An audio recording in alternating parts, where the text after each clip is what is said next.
Okay. Dr. Cool, 29, says, how do I deal with the rage? I am angry all of the time. I've been married to a covert narcissist for 16 years.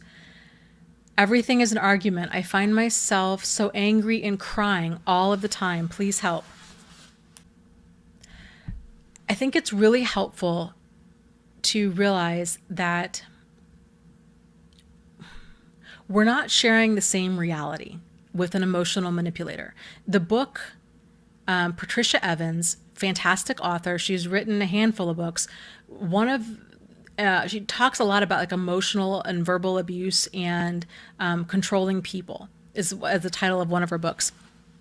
And she really does a great job at explaining this. Because, okay, so at the core of all abusive behavior is power and control. That's what abusive people are after. That's what drives all abusive behavior is getting power and control over another person or over another situation. Abusive, that's their mindset, right? Is their goal is to try to get power and control, right? Our mindset tends to be one of cooperation, of she calls it mutuality. So like teamwork, right? So we're solutions oriented. So if there's some sort of situation that comes up, we're trying to find a solution, whereas the emotional manipulator is just trying to argue so they can win.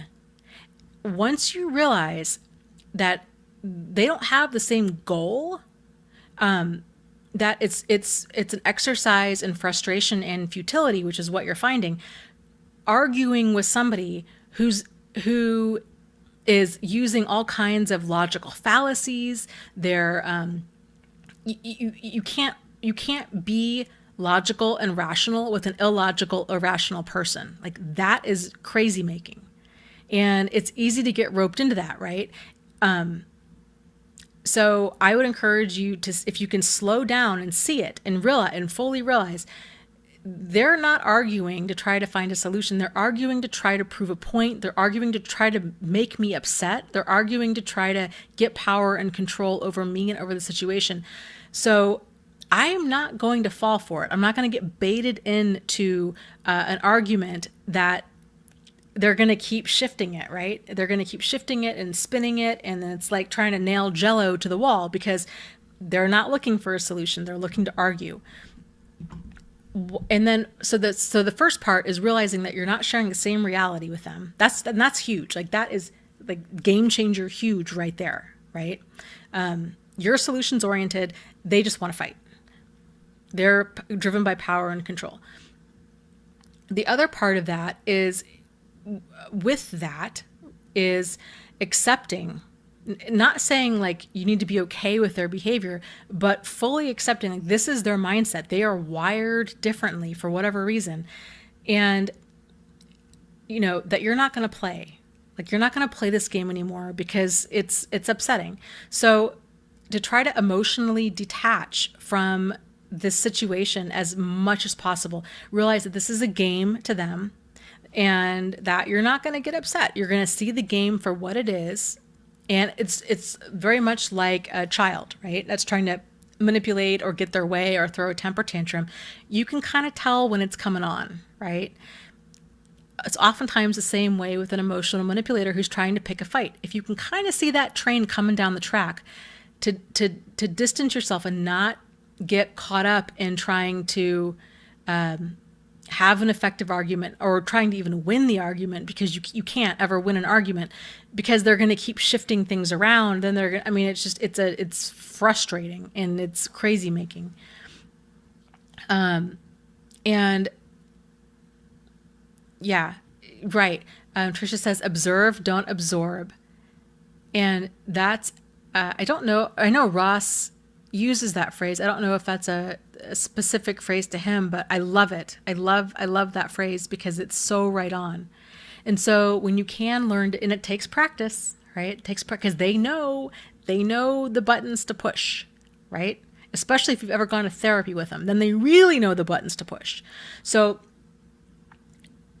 anticipation, like that's the biggest tool in our toolkit when dealing with an emotional manipulator, is the power of anticipation.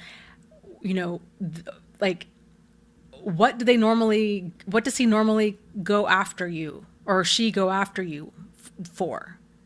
Is it kind of the same things over and over again? Is it, because generally it might be about money or parenting or, you know, your weight, these kinds of things.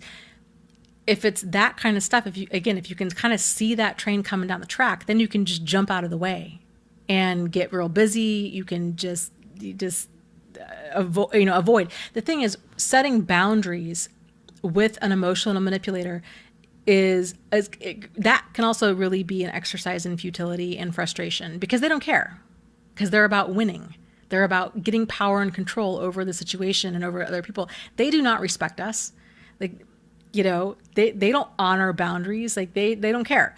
So, and that can be exhausting, to continually having to set boundaries and reset boundaries. And part of setting boundaries is at first, asserting yourself and being like, this is not okay with me. Like, this is my boundary, right? The other part of boundaries is at some point then saying, now there's going to be consequences. Like, I'm going to leave. So, and then doing as much as you possibly can to stay safe and sane, and to enjoy your life. If you feel stuck in this marriage for whatever reason, then hold on, let me stop the chat here because there's some good questions.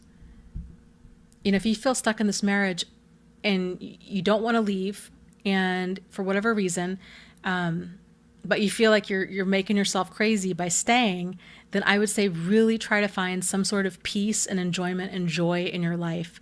And although it helps to have like the conditions of your life line up with that, right? It helps to come home to a house with a pleasant partner, right? But if that's not going to happen, then I would try to find joy in other ways, and make up your mind right now, this moment, that you are not going to let her steal any more of your joy or your happiness. Like, she can act a fool, she can pitch a fight, she can pitch a fit, she can do whatever she wants to do, but the more you practice detaching emotionally and observing her behavior, again, it's a lot like a child throwing a temper tantrum in a store, right? You get angry, like you get frustrated, but you don't make it personal. You just kind of realize, like, that's just how they are, and now I'm going to handle it, and you drive on. It's the same thing with adults that act the same way. Lots of love to you guys. You are not alone. You are not crazy, and you really can move forward and heal from this.